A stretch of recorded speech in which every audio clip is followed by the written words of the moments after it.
Chapter 24. By the time he arrived at the village, the sheriff of Nottingham was in a foul mood.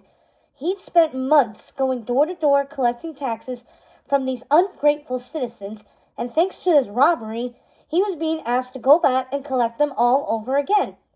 But this time, in one day.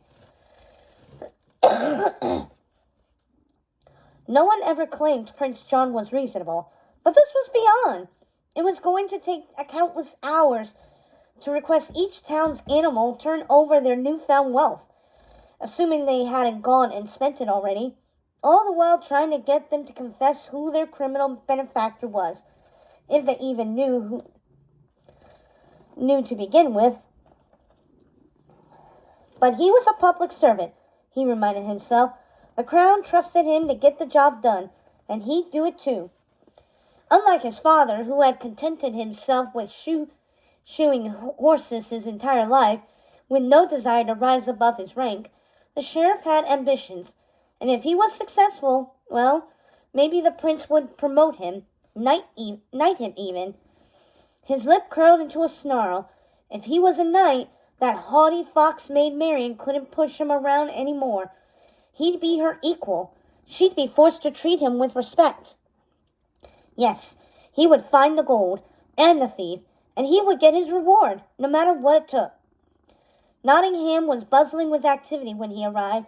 Some of the shops that had previously been shuttered were open again, and the sweet smell of baking bread rose to his nose, while his ears caught the sound of hammers striking anvils in the blacksmith shop.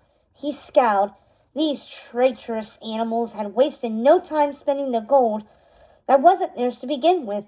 But they would pay for their treachery, he told himself, and they would pay dearly.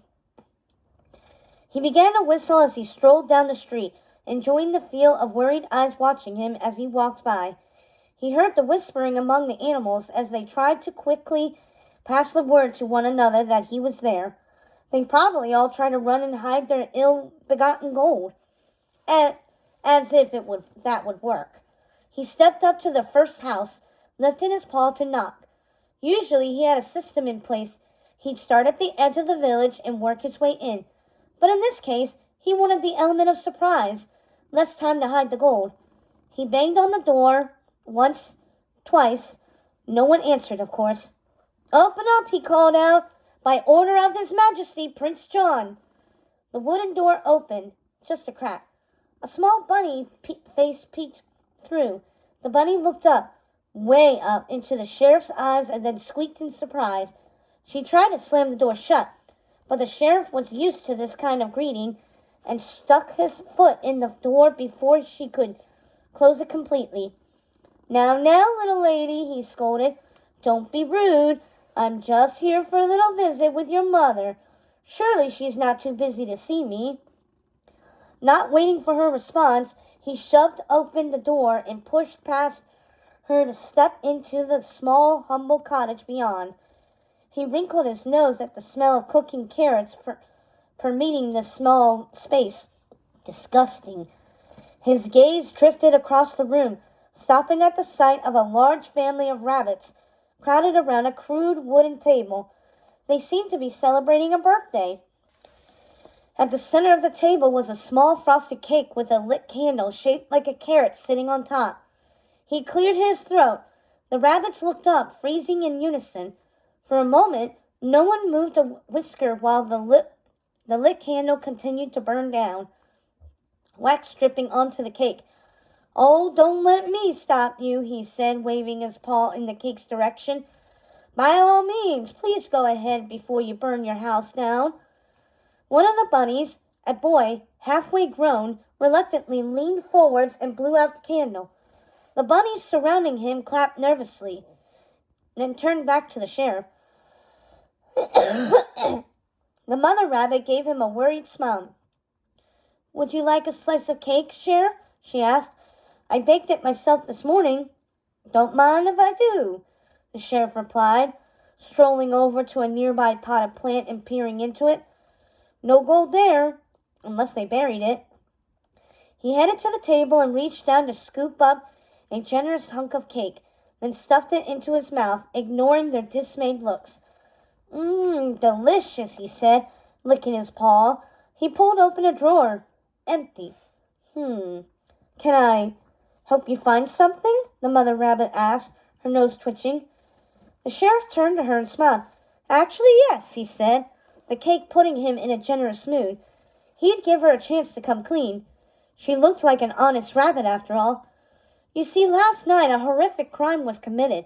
Our poor Prince John was robbed in his very own carriage, all his gold just taken.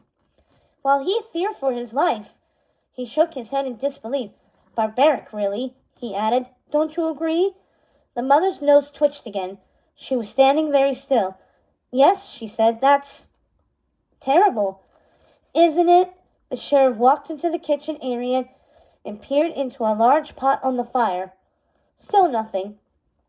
The things animals will do these days. It's enough to make one question their life choices. He turned back to the mother rabbit. In any case, I, as His Majesty's loyal servant, have been sent out to recover what was stolen from him. He peered at her closely. You wouldn't happen to know anything about that now, would you?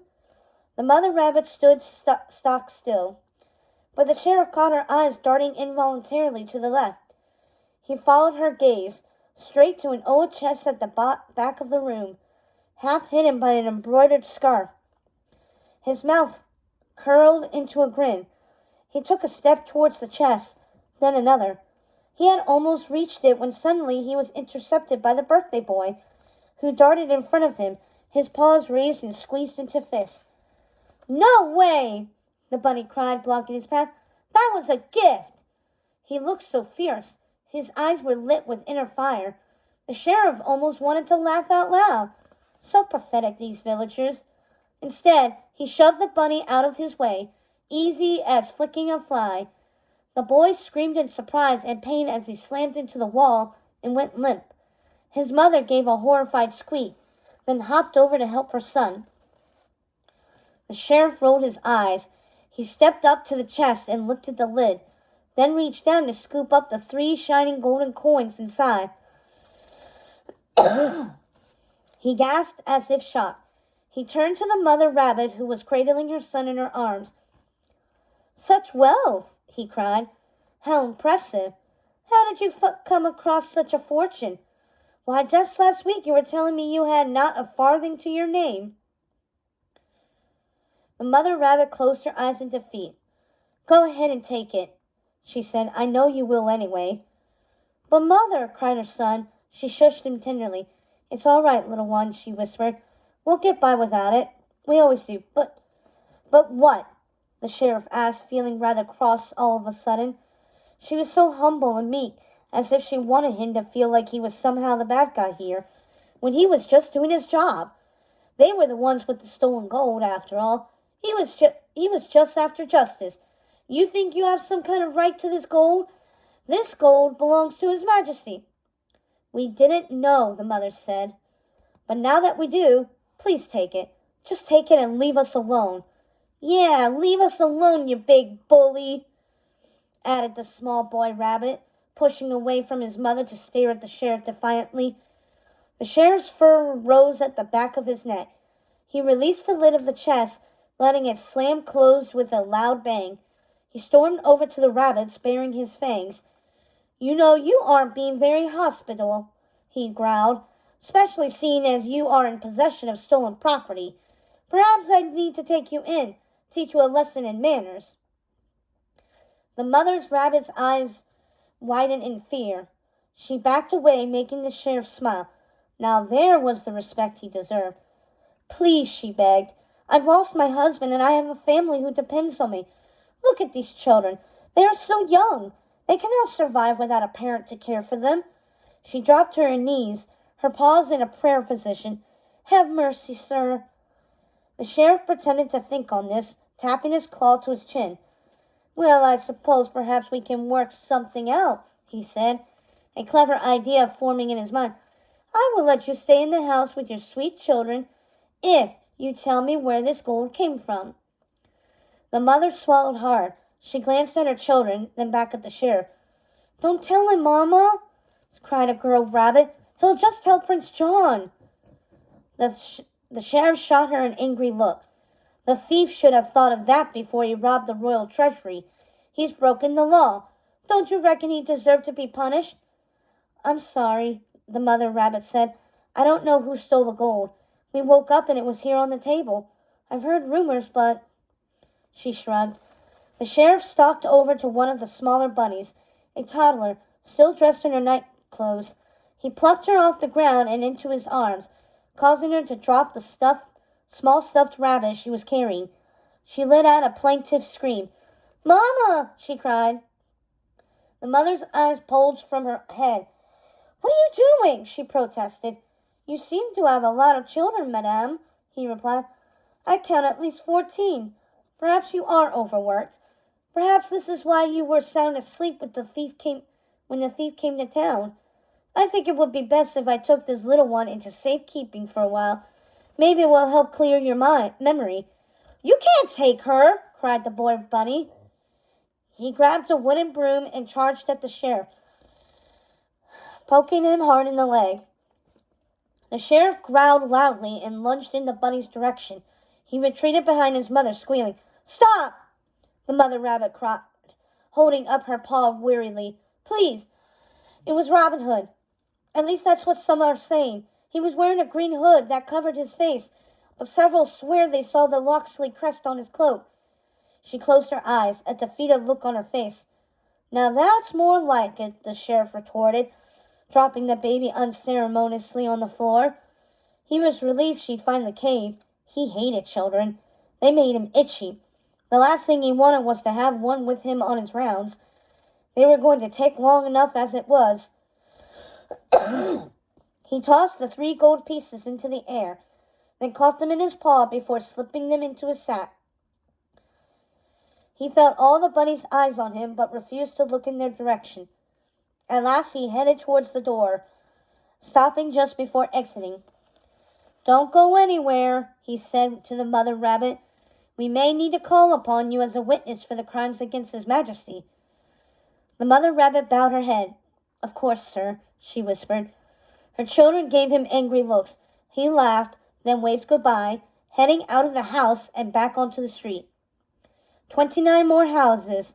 He had to get moving if he wanted to finish before dark. But at least he had his fox. "Robin Hood," he muttered. "Of course it was you.